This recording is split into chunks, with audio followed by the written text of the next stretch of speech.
सभी को नमस्कार। Chemistry bye Kapil Dangi sir YouTube channel पे अपन पढ़ रहे हैं हैलोजन डेरिवेटिव्स।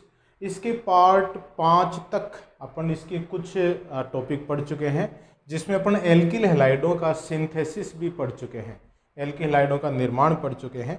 आज पार्ट 6 में पढ़ेंगे physical properties of alkyl halides. Physical properties of alkyl halides. Alkyl हैलाइडों के भौतिक गुणों को आज डिटेल में पढ़ेंगे।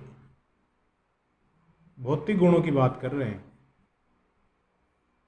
देखिए, भौतिक गुणों में क्या क्या चीजें आती हैं।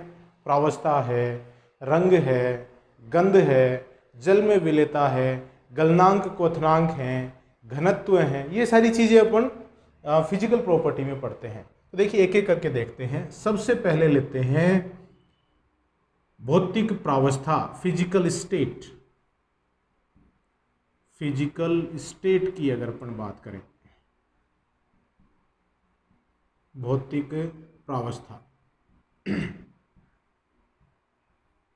तो भौतिक प्रावस्था में देखिएगा, निम्नतर एल्किल हैलाइड, मतलब जो छोटे एल्किल हैलाइड हैं, जैसे CH3F, CH3Cl, CH3CH2F, CH3CH2Cl etcetera. इस तरह के जो एल्किल हैलाइड हैं, छोटे एल्किल हैलाइड हैं, वो गैसीय प्रावस्था के होते हैं। गैसीय प्रावस्था। जैसे जैसे अपन उच्चतर एल्किल हैलाइड की तरफ बढ़ते हैं, तो पहले द्रव अवस्था वाले एल्किल हैलाइड प्राप्त होंगे, फिर ठोस अवस्था वाले एल्किल हैलाइड प्राप्त होते हैं। तो देखिए, C18H37X यहां तक, इनके अलावा ये जो आपके सामने गैसीय प्रावस्था है, इसके अलावा C18 कार्बन तक के जो एल्किल हैलाइड वो क्या होंगे? द्रव होंगे, द्रव प्रावस्था है उनकी। और C18 से ज्यादा क्या हो जाएंगे? ठोस हो जाएंगे। अब ऐसा क्यों हुआ? क्योंकि कोई भी पदार्थ की भौतिक प्रावस्था निर्भर करती है उसके कणों के मध्य आकर्षण बल पर, और आकर्षण बल निर्भर करता है दो चीजों पे, एक तो अणु की ध्रुवणता पर और दूसरा अणु के अणुभार पर। अणु की ध्रुवणता जितनी ज्यादा बढ़ती चली जाती है, उन अणुओं के मध्य अंतराणु का आकर्षण बल बढ़ता है, और अंतराणु का आकर्षण बल बढ़ता है तो क्या होगा? जो भौतिक प्रावस्था है वो गैस से द्रव और द्रव से ठोस में परिवर्तित हो जाती है। आकर्षण बल ज्यादा होगा तो अपन जानते हैं ठोस होगा, उससे कम आकर्षण बल होगा तो द्रव होगा, और सबसे कम आकर्षण बल होगा तो भौतिक प्रावस्था गैस होती है। दूसरा आकर्षण बल निर्भर करता है अणुभार पर। अणुभार जैसे जैसे बढ़ता चला जाता है, वैसे वैसे कणों के मध्य वांडरवाल आकर्षण बल बढ़ता है, और वांडरवाल आकर्षण बल बढ़ने से क्या होगा? भौतिक प्रावस्था गैस से द्रव और द्रव से ठोस होती चली जाती है। तो ये है भौतिक प्रावस्था। दूसरा देखिएगा, इसमें जल में विलेयता।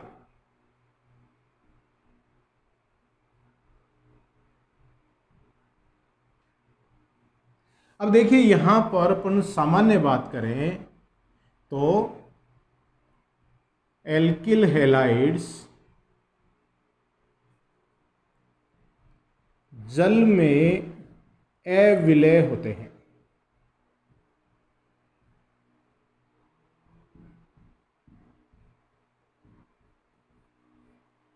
जल में अविलेय है, और एल्किल हैलाइड्स कार्बनिक विलायकों, कार्बनिक विलायकों जैसे एल्कोहल, ईथर, बेंजीन एटसेट्रा में विलय होते हैं।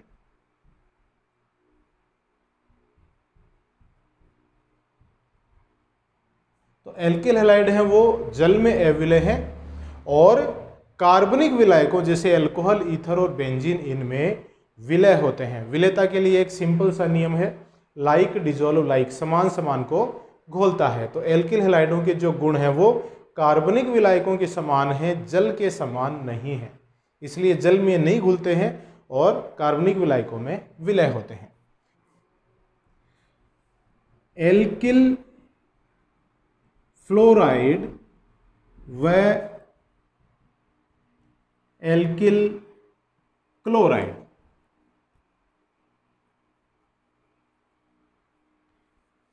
का घनत्व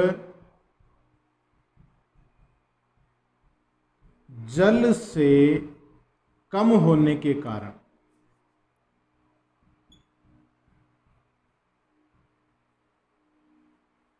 देखिए, एल्किल फ्लोराइड और एल्किल क्लोराइड का घनत्व जल से कम है, तो क्या होगा जब इसको जल में डालेंगे तो जल में ये घुलेंगे नहीं, और घुलेंगे नहीं तो क्या होगा, जल की सतह पर ये तैरते हैं, कारण ये जल की सतह पर तैरते हैं।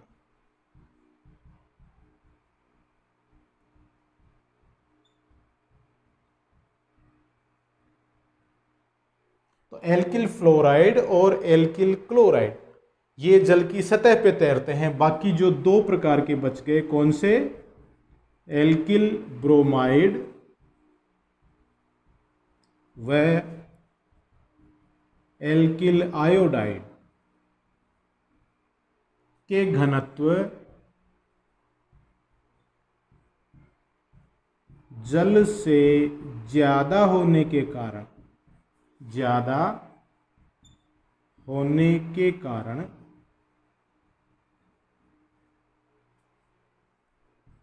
जल के पेंदे पर जमा हो जाते हैं।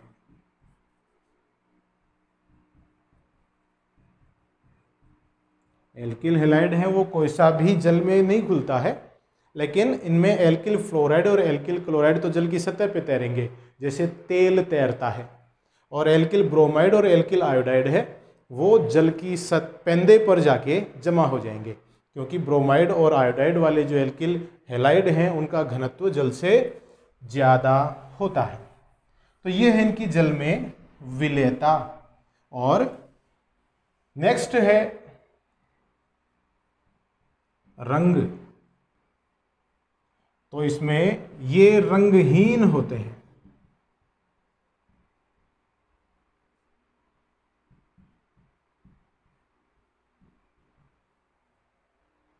रंगहीन है, लेकिन इसमें भी देखिएगा एल्किल ब्रोमाइड व एल्किल आयोडाइड प्रकाश की उपस्थिति में अगर कुछ समय तक रख देते हैं, प्रकाश की उपस्थिति में पीले पड़ जाते हैं।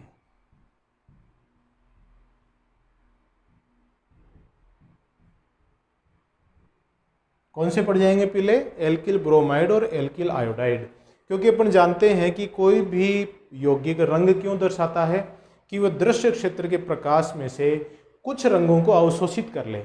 अवशोषित क्यों करता है? क्योंकि इसमें जो हैलाइड है उसके ऊपर जो लोन पेयर हैं वो इलेक्ट्रॉन प्रकाश को अवशोषित करेंगे। अब फ्लोरीन और क्लोरीन जो है उनकी विद्युत ऋणता के मान बहुत उच्च होने के कारण वो अपने इलेक्ट्रॉनों का संक्रमण नहीं होने देते हैं उच्च ऊर्जा स्तर पर, तो वो तो प्रकाश का अवशोषण करेंगे नहीं, इसलिए वो प्राय रंगहीन ही होते हैं।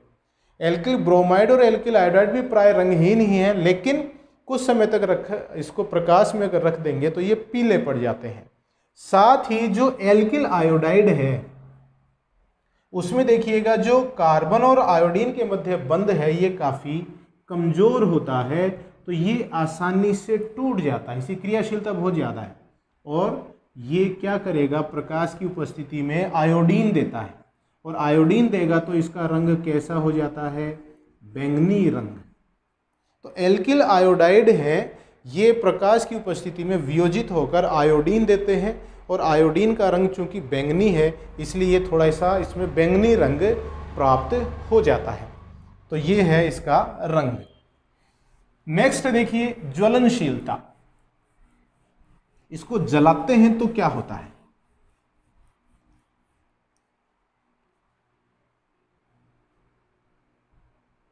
ज्वलनशीलता। तो जब एल्किल हैलाइडों को जलाया जाता है तो एल्किल हैलाइड्स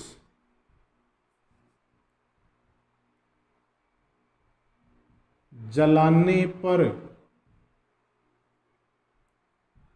हरी ज्वाला, ग्रीन फ्लेम के साथ जलते हैं।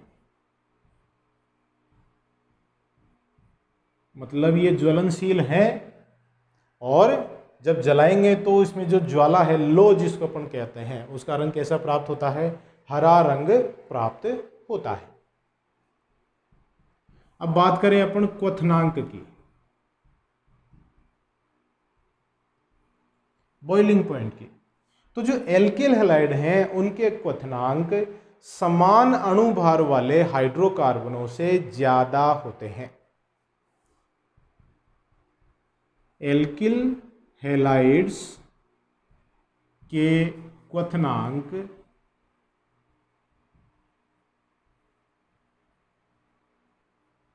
समान अणुभार वाले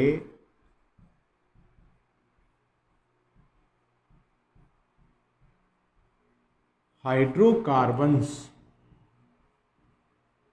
से ज्यादा होते हैं।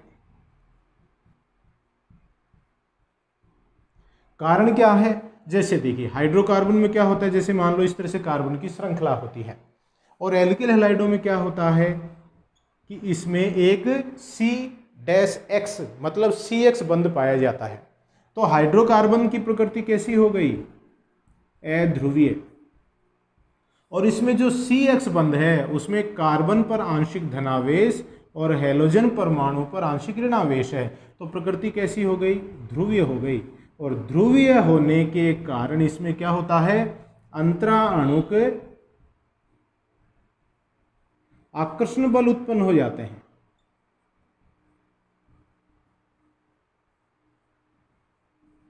अंतराणुक आकर्षण बल उत्पन्न हो जाने के कारण इनके जो क्वथनांक का मान वो बढ़ जाता है। कणों के मध्य आकर्षण बल बढ़ गया, और अपन जानते हैं आकर्षण बल बढ़ेगा तो आसानी से पदार्थ वाष्पीकृत नहीं होगा, आसानी से उबलेगा नहीं, तो क्वथनांक बढ़ गया उसका, है ना। अब ये तो अपन ने तुलना करी हाइड्रोकार्बन के साथ। एल्किल हैलाइडों की आपस में तुलना करें तो देखिए क्या है, अणुभार बढ़ने पर क्वथनांक बढ़ता है। जैसे जैसे एल्किल हैलाइडों का अणुभार बढ़ता है, अपन निम्नतर एल्किल हैलाइडों से उच्चतर एल्किल हैलाइडों की तरफ बढ़ते हैं तो क्या होता है, क्वथनांक बढ़ता है। कारण क्या है, वान डेर वाल आकर्षण बल बढ़ने के कारण, वान डेर वाल आकर्षण बल बढ़ने के कारण। अब उदाहरण लें, जैसे CH3F, उससे ज़्यादा CH3Cl, उससे ज़्यादा CH3Br और उससे ज़्यादा CH3I। कार्बनों की संख्या समान है तो इनमें जो एल्किल आयोडाइड है उसका क्वथनांक सबसे ज़्यादा है और एल्किल फ्लोराइड है उसका क्वथनांक सबसे कम है। तो कारण क्या है, अणुभार बढ़ने के साथ साथ क्या होगा, इनके अणुओं के मध्य वान डेर वाल आकर्षण बल बढ़ गया जिससे क्वथनांक बढ़ता है। अब देखिए अपन कुछ ऐसी तुलना करते हैं कि अगर किन्हीं एल्किल हैलाइडों का अणुभार तो समान है लेकिन उनकी संरचनाएं अलग अलग हैं, मतलब उनमें शाखित और अशाखित इस तरह से है, तो उनमें क्या होगा, समान अणुभार होने पर, अगर अणुभार तो समान है, होने पर शाखाओं की संख्या बढ़ने से, शाखाओं की संख्या बढ़ने पर क्वथनांक घटता है।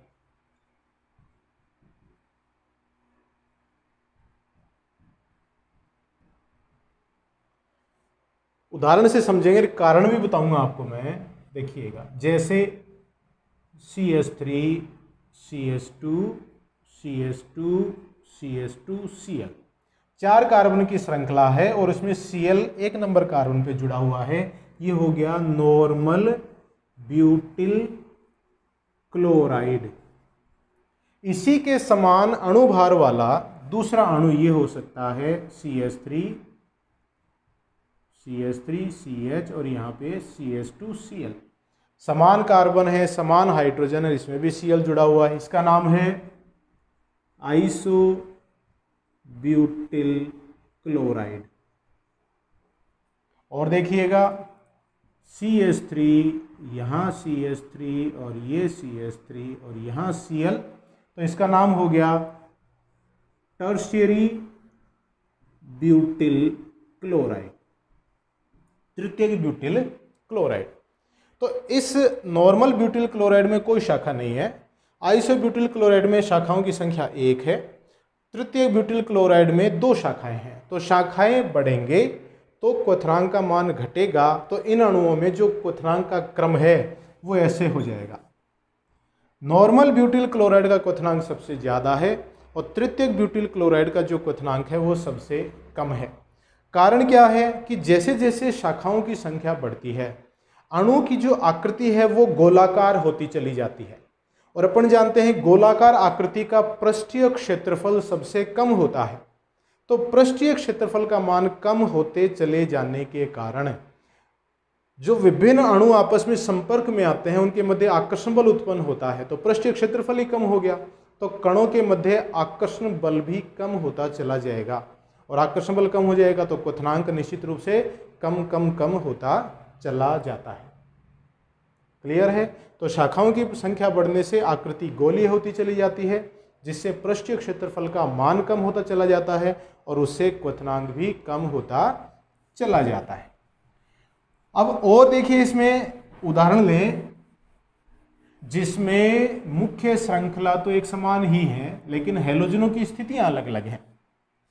इस तरह के क्वेश्चन बहुत बार बोर्ड एग्जाम में कंपटीशन में पूछे जाते हैं, ट्रिकी क्वेश्चंस हैं। जैसे मैं एग्जांपल लूं, CH3 CH2 CH2 CH2 Cl, ये है 1 क्लोरोब्यूटेन।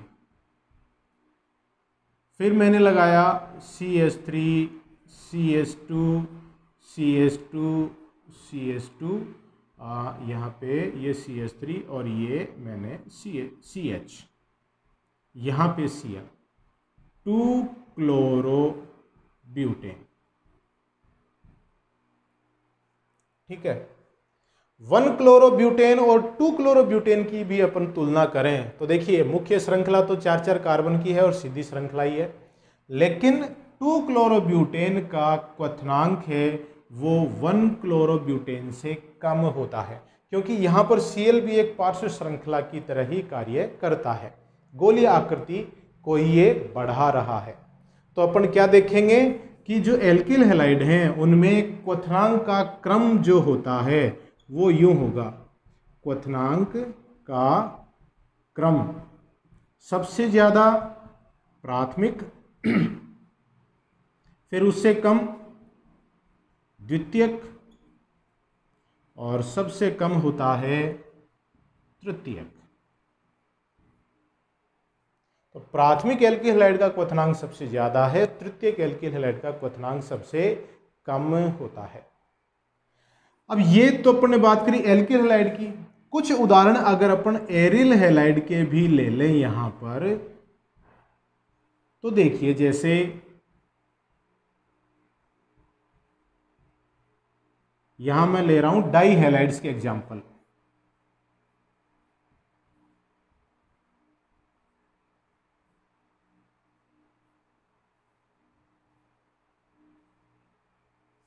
ये मैंने डाई हैलाइड्स के एग्जाम्पल लिए हैं। तो इसमें एरिल हैलाइडों में देखिए, ये ऑर्थो डाइक्लोरोबेंजीन, ये मेटा डाइक्लोरोबेंजीन और ये पैरा डाइक्लोरोबेंजीन। ऑर्थो डाइक्लोरोबेंजीन है, इसमें दोनों Cl एक ही दिशा में है, जबकि पैरा डाइक्लोरोबेंजीन है, इसमें दोनों Cl विपरीत दिशा में है। तो ये पैरा डाइक्लोरोबेंजीन है, ये बिल्कुल अध्रुवीय प्रकृति का हो जाता है, और ऑर्थो डाइक्लोरोबेंजीन है, ये ध्रुवीय प्रकृति का है। तो ऑर्थो डाइक्लोरोबेंजीन का क्वथनांक सबसे ज़्यादा है, और पैरा डाइक्लोरोबेंजीन है, इसमें इसका क्वथनांक सबसे कम होता है। तो ये इसके इस तरह से अपन क्वथनांक हैं वो बता सकते हैं। तो ये थे एल्किल हैलाइडों के भौतिक गुण। नेक्स्ट वीडियो से अपन शुरू करेंगे इसके रासायनिक गुण। एल्किल हैलाइडों की जो मुख्य, बहुत से प्रकार की अभिक्रियाएं होती हैं वैसे तो, लेकिन जो मुख्य अभिलाक्षणिक अभिक्रिया है वो है न्यूक्लियोफिलिक सब्स्टिट्यूशन रिएक्शंस, नाभिक स्नेही प्रतिस्थापन अभिक्रियाएं, जो अपन दो प्रकार की पढ़ेंगे यहाँ पर, SN1 और SN2, दोनों बहुत ही इंपॉर्टेंट अभिक्रियाएं हैं। उनके तुलनात्मक अध्ययन भी करेंगे, उनमें अंतर भी अपन देखेंगे। तब तक के लिए हाथ धोते रहिए, सुरक्षित रहिए, परिवारजनों का ध्यान रखिए, मेरे वीडियोस देखते रहिए। बहुत बहुत धन्यवाद।